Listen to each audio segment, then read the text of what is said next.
Who do you expect, I guess, to carry the bulk of this offense throughout the year, or I guess fantasy expectations for both of those guys, Montgomery and Gibbs? I think it always depends on your league settings, right? But let's just go with that. A lot of people are playing in PPR, and that means they both have value, and that means they both can easily finish as top 20 running backs in fantasy, which is really, really hard for players to do that are on the same team. You're always trying to shake up who will break out, who will handle the bulk of the workload of the backfield. But the Lions are a rare exception. It's kind of the Lions. I look at the Jets as maybe the same way, where you'll be able to roster one of their two starting running backs and feel comfortable because the role is differentiated enough. With Gibbs, you guys have heard this enough, right? He's a guy that can really probably kick out to the slot when you need, get him involved in the pass game. I look at when Alvin Kamara was at his best in the Saints passing attack. That's how Gibbs should be used right away at the NFL level. And then Montgomery's a completely different element. I mean, they had Jamal Williams last year, and obviously he had a lot of success, especially punching the ball in.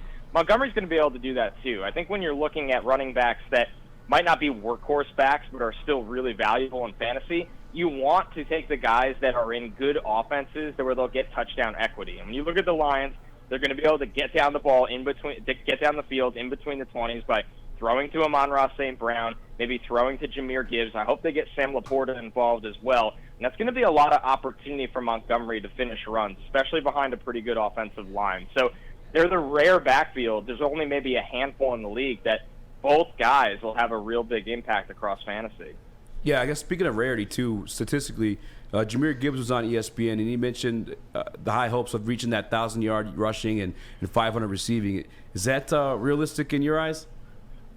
I don't know about the rushing, and I don't know if I want that from him, right? I actually would like to see the receiving, and maybe I'm getting ahead of myself, even a higher capacity. I think that's maybe too low of a bar. I think Gibbs is a guy that can give you 650 yards through the air, and this is a young offensive coordinator that really understands how to get the ball in his playmakers' hands. He understands spacing and how to scheme guys open, and that's Gibbs. Just because he has the running back designation doesn't mean that he's going to be static behind the quarterback or next to the quarterback out of shotgun.